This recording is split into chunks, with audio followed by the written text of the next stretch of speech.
अस्सलाम वालेकुम viewers, Pakistan property leaders के ऑफिशियल यूट्यूब चैनल से आपका होस्ट अदनान शबीर।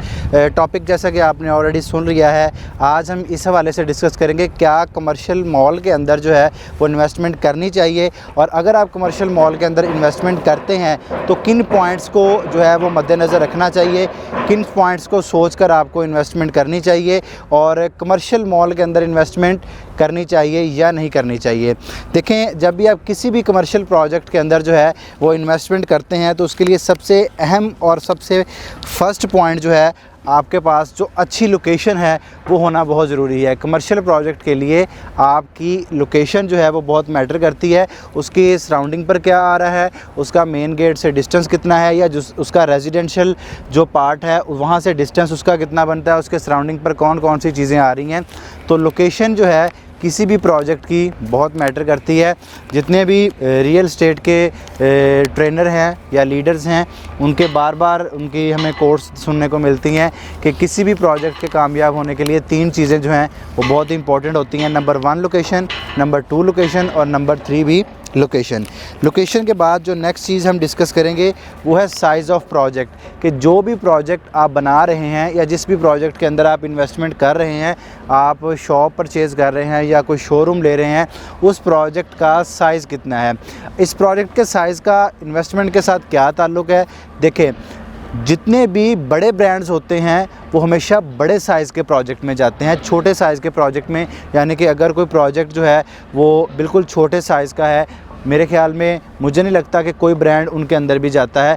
ब्रांड्स जितने भी बड़े ब्रांड्स होते हैं, चाहे वो ड्रेसिंग के हैं, शॉपिंग मॉल के हवाले से हैं, कॉस्मेटिक्स के हवाले से हैं, फूड चेन के हवाले से हैं, या फैब्रिक्स के हवाले से हैं, जितने भी बड़े ब्रांड्स हैं वो हमेशा बड़े साइज़ का जो प्रोजेक्ट होता है उसके अंदर मूव करते हैं। जो नेक्स्ट चीज़ है इसमें हम डिस्कस करेंगे वो है मैनेजमेंट, कि क्या प्रोजेक्ट को इंटरटेन करने के लिए इनके पास एक प्रॉपर मैनेजमेंट भी है, या बिल्डिंग की मेंटेनेंस के लिए इनके पास कोई प्रॉपर टीम भी है जो बिल्डिंग को भी मेंटेन रखेगी, इनके पूरे सिस्टम को भी मेंटेन रखेगी, और जो भी एंट्रेंस या एग्ज़िट है उनके ऊपर जो है इनकी टीम्स जो है आया प्रॉपरली वर्क कर रही हैं या नहीं कर रही। तो किसी भी मॉल के अंदर जो है वो मैनेजमेंट का होना बहुत ज़रूरी है।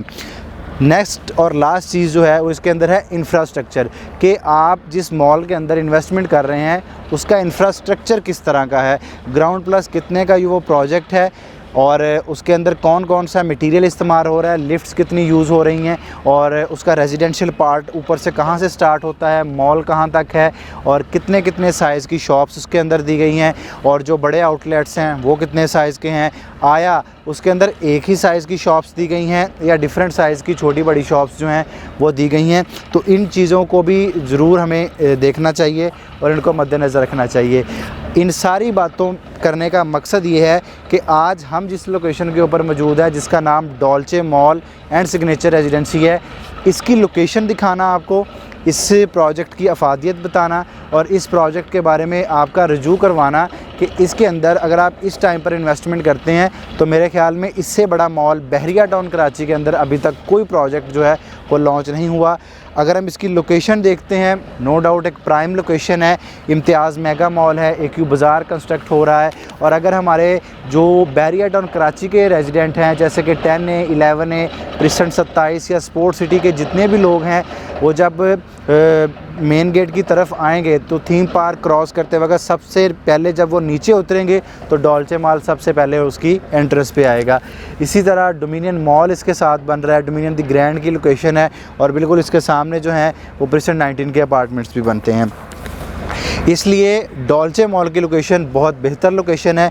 प्रोजेक्ट का साइज़ अगर देखते हैं तो 18,000 स्क्वायर यार्ड का ये प्लॉट है जिसके ऊपर ये प्रोजेक्ट बनने जा रहा है। बहुत बड़ा साइज़ है, बहरिया टाउन कराची का सबसे बड़ा प्रोजेक्ट है ये। मैनेजमेंट नो डाउट इनकी बहुत अच्छी है। बिल्डिंग का कुछ हिस्सा ये लोग अपने पास रखेंगे, बाकी अपने जो हैं लोगों को जिन्होंने इसके अंदर इन्वेस्टमेंट की हुई है, चाहे वो एंड यूज़र हैं या चाहे इन्वेस्टर हैं, उनके लिए जो है ये लोग वक़फ़ करेंगे। इंफ्रास्ट्रक्चर बहुत बड़े साइज़ के शॉप्स भी आपको दिखने को मिलती हैं, छोटे साइज़ की शॉप्स भी मिलती हैं, फूड कोर्ट दिया गया हुआ है, फूड कोर्ट का ऑप्शन बड़ा अच्छा है, और इस टाइम पर आपको पता है कि ग्राउंड फ्लोर की जो इन्वेस्टमेंट है वो बड़ी बेहतरीन इन्वेस्टमेंट है। तो छोटे बड़े शॉप्स और बड़े शोरूम जो हैं वो आपको हर किस्म के इसके अंदर जो हैं वो देखने को मिलते हैं। तो नाज़रीन, आज की वीडियो का जो हम कंक्लूजन निकालते हैं कि क्या हमें कमर्शियल मॉल के अंदर जो है वो इन्वेस्टमेंट करनी चाहिए या नहीं करनी चाहिए। तो मेरी अपने व्यूवर्स के लिए जिन्होंने मेरी वीडियो को सुना, देखा, समझा, उनके लिए यही सजेशन है कि Dolce mall is the best option. Commercial mall के अंदर इन्वेस्टमेंट करने के लिए डॉल्चे मॉल बेहतरीन ऑप्शन है। मज़ीद मालूमात के लिए आप स्क्रीन पर दिए गए नंबर पर रब्ता कर सकते हैं। Thank you so much. अल्लाह हाफ़िज़।